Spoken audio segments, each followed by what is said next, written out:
চাঁদের চেয়ে সুন্দর আমার প্যারা রাসূল, তার রূপেতে ধন্য হলো তামাম নিখিল কুল, তার রূপেতে ধন্য হলো তামাম নিখিল কুল। যেন আল্লাহ নিজের হাতে বানিয়েছেন তারে, তাই তো তিনি দরুদ পড়ে নবীর উপরে। যেন আল্লাহ নিজের হাতে বানিয়েছেন তারে, তাই তো তিনি দরুদ পড়ে তাহার উপরে। হুরমালার ইনসানেরা তাহার প্রেমে মাতোয়ারা, হুরমালার ইনসানেরা তাহার প্রেমে মাতোয়ারা, তাই তো আমি তাহার প্রেমে হয়েছি ব্যাকুল। চাঁদের যে সুন্দর আমার প্যারা রাসূল, তার রূপেতে ধন্য হলো তামাম নিখিল কুল, তার রূপেতে ধন্য হলো তামাম নিখিল কুল। বলেন না মারহাবা। আল্লাহ রাব্বুল আলামিন বলেন, তিনি তো সেই সত্তা যিনি তার বান্দা মুহাম্মদুর রাসূলুল্লাহ সাল্লাল্লাহু আলাইহি ওয়াসাল্লামকে বার্তাবাহক করে পাঠিয়েছেন, আর সত্য দিন সহ তাকে তোমাদের মাঝে প্রেরণ করেছেন, এই জন্য যাতে করে দুনিয়ার সব কিছুর উপরে তিনি তোমাদেরকে নিয়ে তথা ইসলাম নামক বস্তুটাকে বিজয়ী করে দিতে পারে। যদিও এই কাজে কাফের মুশরিকদের গায়ের জ্বালা শুরু হয়ে যাবে। কথা না আউযুবিল্লাহ। আমার বন্ধুগণ একটু খেয়াল করেন, আল্লাহর নবী মুহাম্মদুর রাসূলুল্লাহ সাল্লাল্লাহু আলাইহি ওয়াসাল্লাম যখন আল্লাহর দ্বীনের দাওয়াত মানুষদেরকে দিতেছিলেন, ওই সময়ে আবু জেহেল, আবু লাহাব, উতবা, শাইবারা আল্লাহর নবীর বিরোধিতা করতেছিল। একদিন এমন পর্যায়ে হলো, আল্লাহর রাসূল মুহাম্মদুর রাসূলুল্লাহ সাল্লাল্লাহু আলাইহি ওয়াসাল্লাম কাবার চত্বরে তিনি একাকী নামাজ আদায় করতেছিলেন। উকবা বিন আবি মুঈত নামক একজন নরপিশাচ কাফের ছিল, নিষ্ঠুর প্রকৃতির একজন মানুষ ছিল।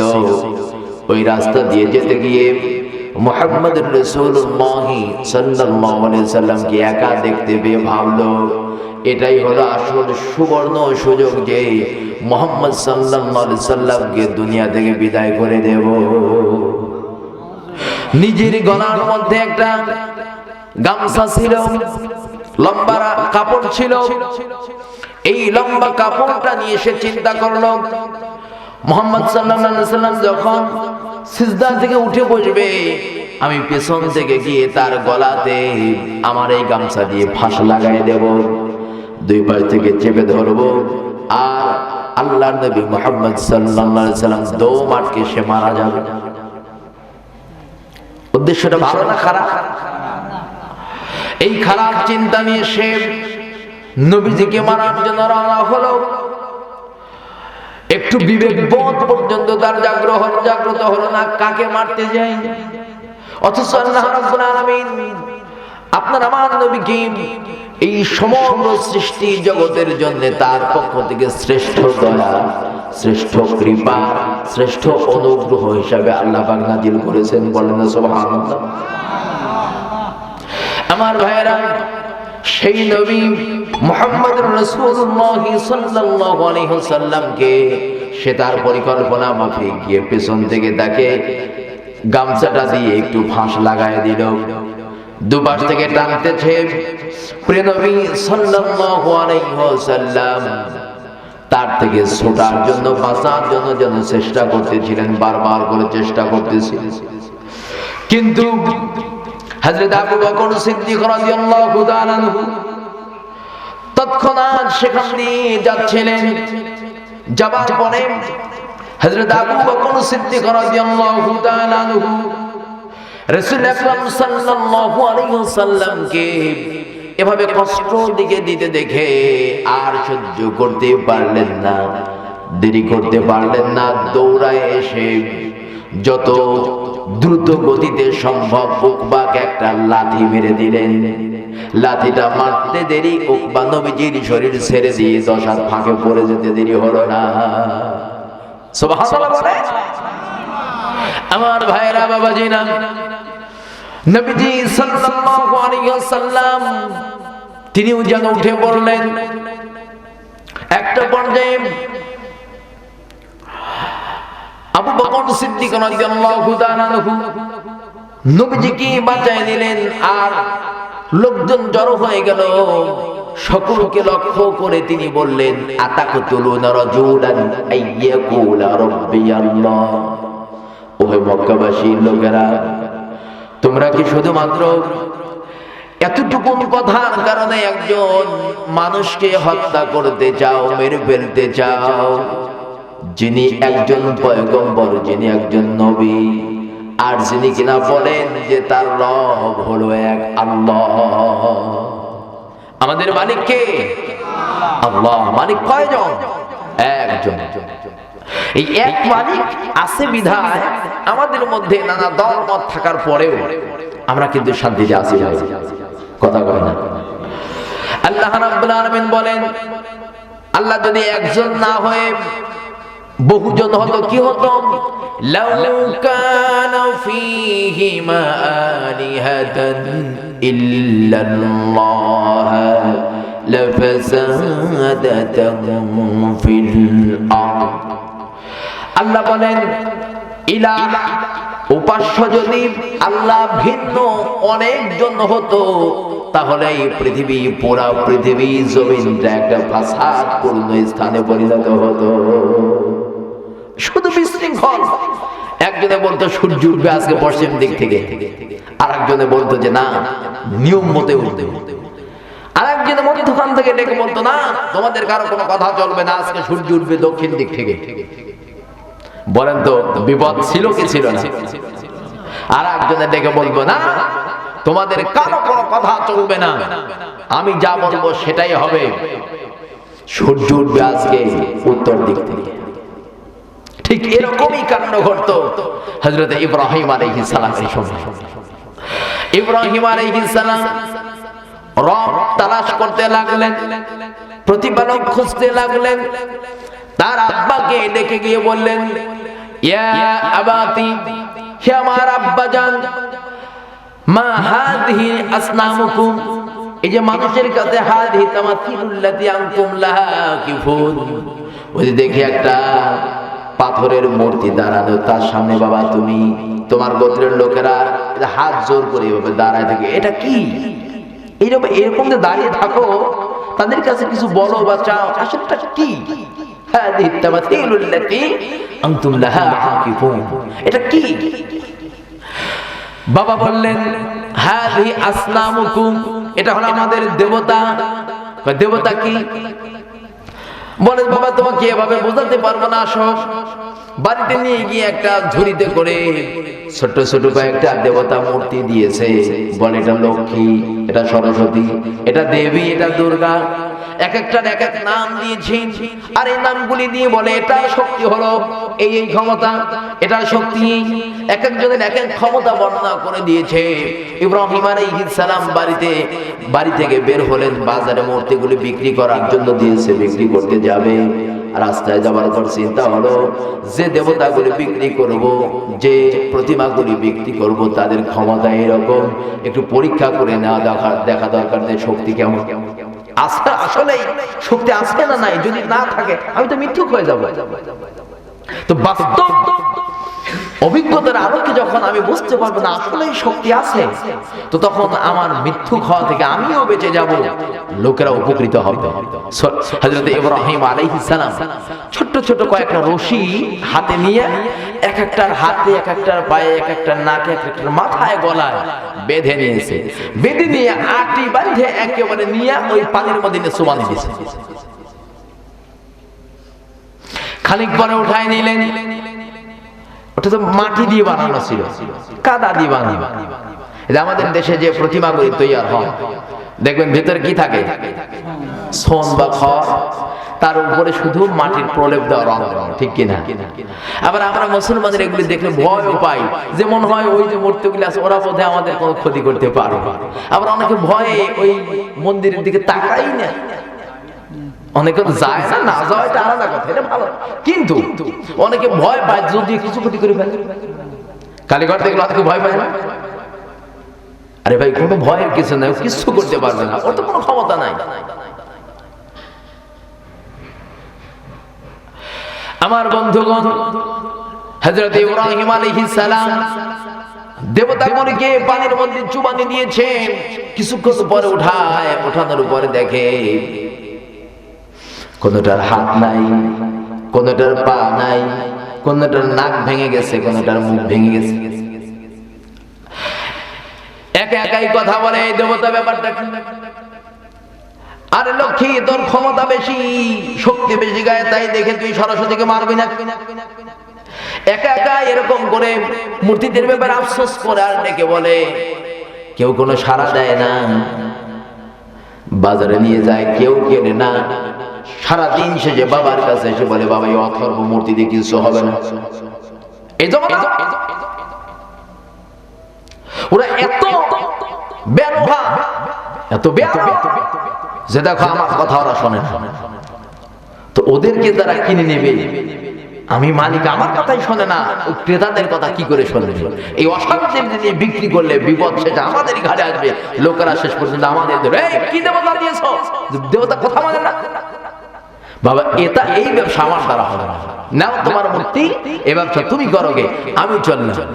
কি চললাম? অনেক খোঁজাখুঁজির পরে ইব্রাহিম আলাইহিস সালাম বললেন, ইন্নী ওয়াজ্জাহতু ওয়াজহিয়া লিল্লাযী ফাতারাস সামাওয়াতি ওয়াল আরদ। আমি চললাম ওই সত্তার দিকে যিনি গোটা আকাশ এবং জমিনের মালিক, আমি তার দিকে রুজু হলাম, মুতাওয়াজ্জা হলাম, চেহারাকে ঘোরায় দিলাম। যিনি আকাশ এবং জমিনের মালিক, যার কোনো শরীক নাই, তিনি হলেন লা শারীক। আমার বন্ধুগণ, এই যে আমরা যখন কালেমা পড়ি, কালেমার ভিতরে আমরা বলি লা ইলাহা ইল্লাল্লাহ। গোটা দুনিয়ায় যত নবী রাসূল আল্লাহ পাঠিয়েছিলেন, সমগ্র নবীদের কথাই ছিল লা ইলাহা ইল্লাল্লাহ, কুলু লা ইলাহা ইল্লাল্লাহ তুফলিহু। যদি এই কথাটুকু বলো, আল্লাহ ছাড়া কোনো উপাস্য নাই, ইলাহ নাই, সফল হয়ে যাবে। আমাদের প্রিয় নবী মুহাম্মদুর রাসূলুল্লাহ সাল্লাল্লাহু আলাইহি ওয়াসাল্লাম বলেন, কেউ যদি জাদ্দিদু ঈমানাকুম, তার ঈমানগুলিকে সাজাতে চায়, সজ্জিত করে নিতে চায়, সে বেশি বেশি করে এই জিকির করে, লা ইলাহা ইল্লাল্লাহ, লা ইলাহা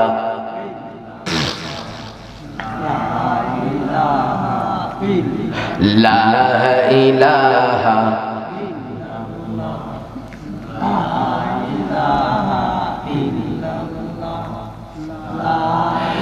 আমার বন্ধুগণ, এই যে কালেমার জিকির যত বেশি করবেন, আপনার ঈমান নতুন করে সজ্জিত হবে, সাজানো হবে, ঈমানটা নতুন করে তাজা হবে, বৃদ্ধি পেতে থাকবে।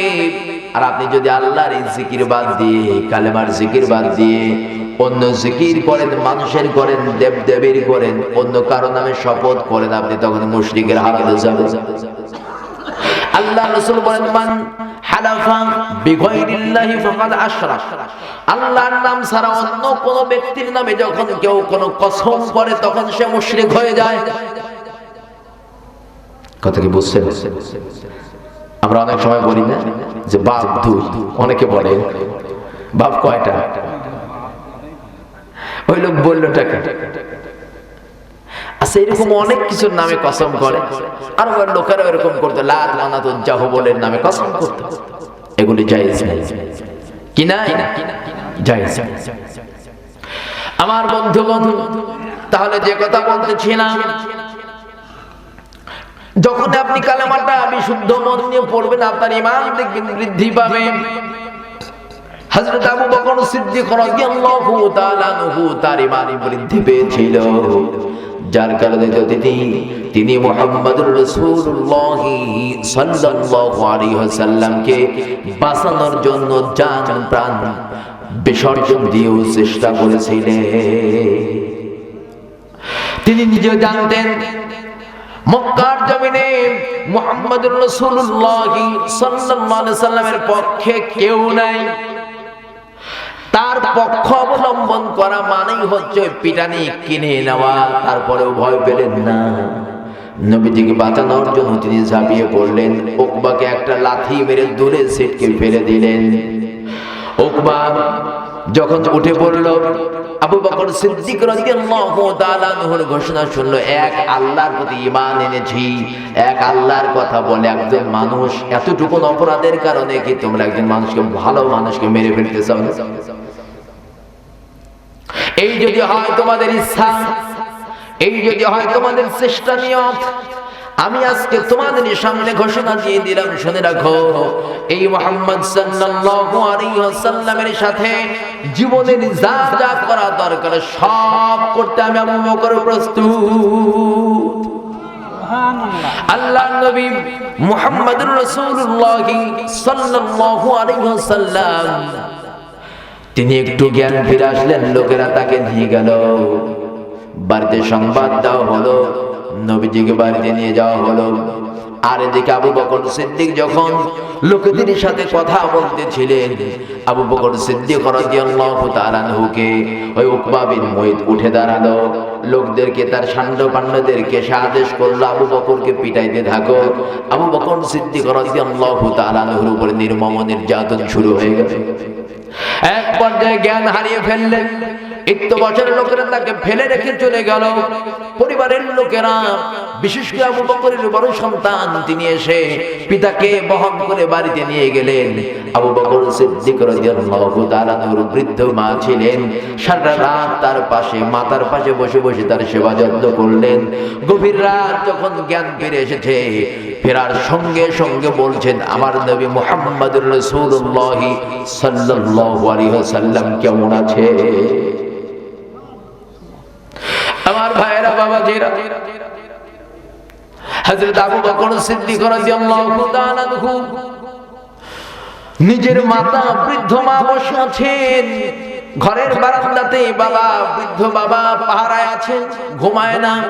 যেহেতু সন্তান ব্যথিত, সন্তান অসুস্থ, সন্তান অত্যাচারিত, নির্যাতিত হয়েছে, কিন্তু পিতা মাতার কথা তারপরেও তিনি বললেন না। সর্বাগ্রে যার কথা মনে পড়লো তিনি হলেন আল্লাহর নবী মুহাম্মদুর রাসূলুল্লাহ। মা বুঝতে পারলেন আমার এই ছেলে মুহাম্মদ সাল্লাল্লাহু আলাইহি ওয়াসাল্লামের প্রতি এতটা বেশি আকৃষ্ট হয়েছে যে আমার এই সন্তানকে যদি এখন সুস্থ করতে হয়, তাকে যদি শান্ত রাখতে হয়, বাড়িতে রাখতে হয়, তাহলে নবীজির ব্যাপারে সংবাদ তো দিতেই হবে যে সে ভালো আছে। যদি সে খারাপ শোনে, জীবনের পরোয়া করবে না, আবার যে ঝাঁপিয়ে পড়বে। মা ডেকে বলে, বাবারে, যতদূর খোঁজ পেয়েছি মুহাম্মদ সাল্লাল্লাহু আলাইহি ওয়াসাল্লাম তিনি ভালোই আছেন। তুমি একটু বিশ্রাম করো, দেখো তোমার গায়ে দুর্বল আছে, তোমার গায়ে শক্তি নাই। তোমার জন্য শরবত করে রাখা হয়েছে, ফলের রস করে রাখা আছে, এই যে আপেল কেটে রাখা আছে, যাতে তোমার শক্তি বাড়ে, একটু খেয়ে নাও। আবু বকর সিদ্দিক রাদিয়াল্লাহু তাআলা আনহু ডেকে বললেন, আম্মা জান শোনো, এই ফল ফলের জায়গায় থাকবে, রস রসের জায়গায় থাকবে, যার যে জিনিস যার যার জায়গায় থাকবে। আমি আবু বকর যতক্ষণ পর্যন্ত আমার দুইটা চক্ষু দিয়ে আল্লাহ নবী নবী মুহাম্মদুর রাসূলুল্লাহ সাল্লাল্লাহু আলাইহি সাল্লামকে দেখতে না পাবো যে তিনি অক্ষত আছেন, তিনি সুস্থ আছেন, ততক্ষণ পর্যন্ত আমরা শপথ করে বলছি এই দুনিয়ার কোন জাগতিক খাদ্য আমি আবু বকর আমার কণ্ঠনালীতে ঢোকাবো না। সুবহানাল্লাহ। আমার ভাইয়েরা, মুহাম্মদ কাকে বলে? এই কারণেই তো স্বয়ং আল্লাহ রাব্বুল আলামিন আবু বকর সিদ্দিক রাদিয়াল্লাহু তাআলা আনহুর উপরে খুশি হয়েছিলেন। দুনিয়া থেকে 10 জন মানুষকে আল্লাহ সার্টিফিকেট দিয়েছিলেন যে তারা জান্নাতি। এই জান্নাতি লিস্টেড পারসনের ভিতরে হযরত আবু বকর সিদ্দিক ছিলেন 1 নাম্বার। আপনারা খুশি না বেজার? আমার ভাইরা, গোটা মুসলিম উম্মাহ পর্যন্ত নবীজি খুশি, আল্লাহ খুশি, যার কারণে আমরাও খুশি। আবু বকরের নাম নামানোর সঙ্গে সঙ্গে আমরা বলি রাদিয়াল্লাহু তাআলা আনহু, যে আল্লাহ রাব্বুল আলামিন তার উপরে খুশি আর আমরাও মুসলমান হিসেবে তার উপরে খুশি। জোরে বলুন সুবহানাল্লাহ। এখন আপনারা বলেন তো দেখি, আবু জাহেলের নাম নিলে কেউ কি বলে আমরা খুশি? বলে কেউ? শুধু বলে না। আজকে আপনি দেখুন বাংলাদেশে আবু বকরের অভাব নাই, আছে না? এই গ্রামে বলে আবু বকর নাই কিনা? একটা আবু জাহেল দেখান তো দেখি, একটা আবু লাহাব দেখান দেখি। নাই কেন? কথা কয় না মুসলমান, নাই কেন? মুসলিম মিল্লাত তাদের উপরে নারাজ, অসন্তুষ্ট, কারণ তাদের মনিব, তাদের মালিক আল্লাহ নারাজ। আমার ভাইয়েরা, এখান থেকে ছোট্ট একটা শিক্ষা আমি আপনাদেরকে দিতে চাই। আপনারা আমার কথার অর্থ বুঝছেন কি জানি না, আর একটু ক্লিয়ার করে দিতে চাই। যদি কোনো মানুষ দুনিয়ার জীবনে চলার পথে আল্লাহ এবং আল্লাহর রাসূলের সাথে সম্পর্ক স্থাপন করে মহব্বত জুড়ে দিতে পারে, তার জীবনে কোনো লস নাই, বরং সামান্য পরিমাণ রাখতে পারলেও আল্লাহ তাকে হেফাজত করে নেবে কঠিন দিনে। সুবহানাল্লাহ। আপনারা জানেন আবু জাহাল নবীজির গ্রামগঞ্জের চাচা হতো, কিন্তু আপন চাচা হতো আবু লাহাব। জানেন না ঘটনা আপনারা? আবু লাহাব আপন চাচা ছিল। নবীজির পিতা আব্দুল্লাহর যেদিন বিবাহ হবে, ওই বিবাহের জন্য যখন পাত্রী দেখা কমপ্লিট হয়ে গেল, দাদা আব্দুল মুত্তালিব আবু লাহাবকে ডেকে বলল, বাবা তুমি বাড়িতে যাও, আব্দুল্লাহকে বর হিসেবে সাজায় নিয়ে আসো। আবু লাহাব ওই দিন বাড়িতে গিয়ে ছোট ভাই আব্দুল্লাহকে বর হিসেবে সাজায় বরযাত্রী হিসেবে নিয়ে গেছে। আল্লাহু আকবার বলে। সেই আবু লাহাব যখন মুহাম্মদুর রাসূলুল্লাহ সাল্লাল্লাহু আলাইহি ওয়াসাল্লাম এক আল্লাহর কথা বলেছিলেন, দাওয়াত দিয়েছিলেন, ক্ষিপ্ত হয়ে গেলেন নবীজির উপরে, তাকে পাথর নিক্ষেপ করেছিল, যার কারণে আল্লাহ নারাজ হয়ে তার নাজিল করেছেন তাব্বাত ইয়াদা আবি লাহাব, ধ্বংস হয়ে যায় আবু লাহাবের 2টা হাত।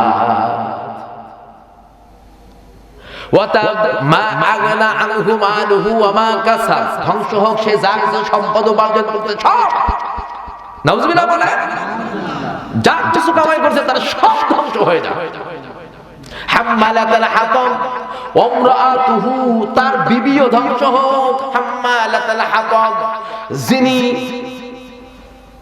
তার জাহান্নামের খড়িকে আরো জ্বালানোর জন্য খড়ি জোগাড় করবেন, লাকড়ি জোগাড় করবেন। বোঝা গেল স্বামী আর স্ত্রী উভয় হবে জাহান্নামী, শুধুমাত্র এতটুকুন কারণ যে নবীজির বিরোধিতা করেছিল, আল্লাহর বিরোধিতা করেছিল। বলেন নাউজুবিল্লাহ। আমার বন্ধুগণ, আপনারা কি চিন্তা করেন জানি না, পুরা কোরআন শরীফ যদি আপনি খুঁজেন, নবীজির বিরোধিতার ব্যাপারে যদি একটা আয়াত আপনি পেয়ে যান, আল্লাহ বলেন ইন্নামা জাযাউল লাযিনা ইউহারিবুনাল্লাহ রাসূলাহু, আল্লাহ এবং তার রাসূলের যদি কেউ বিরোধিতা করে, তাহলে পরে তার শাস্তি হচ্ছে বিপরীত দিক থেকে তার হাত পা কেটে দাও, অথবা তাকে শুলে বিদ্ধ করে হত্যা করো, অথবা তাকে দেশ থেকে তাড়িয়ে দাও। বিধানটা কার? আল্লাহ। নবীকে যদি আপনি অপছন্দ করেন, তার ব্যাপারে বিরোধিতা করেন, শাস্তি হচ্ছে আপনি শুলেবিদ্ধ হবেন, অথবা আপনাকে দেশ থেকে তাড়িয়ে দেওয়া হবে, অথবা আপনাকে বিপরীত দিকটা হাত পা কেটে দেওয়া হবে। নাউজুবিল্লাহ। আজকে আমার দেশে নবীর প্রতি যারা বিরোধিতা করে তাদেরকে এরকম আচরণের সম্মুখীন আমরা করতে পেরেছি?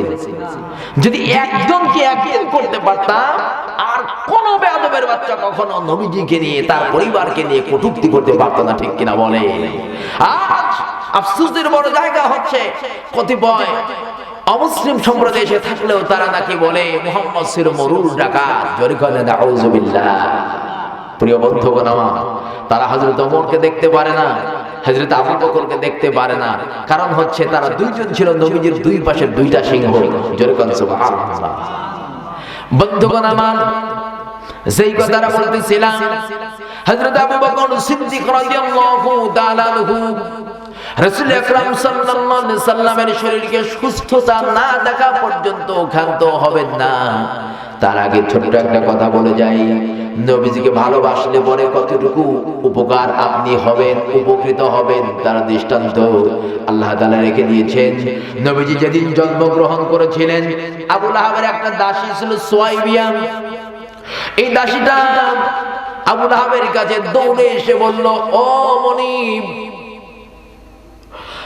আপনার ভাই, মোরা ভাই আব্দুল্লাহ, যিনি একটা বিবি রেখে দিয়েছে, ওই বিবির গর্ভ ছিল, ওই বিবির গর্ভ থেকে আজকে যে সন্তানটা জন্মগ্রহণ করেছেন, আকাশের চাঁদ মলিন হয়ে গেছে, সূর্যের আলো ইমলান হয়ে গেছে তার চেহারার সৌন্দর্যের কাছে।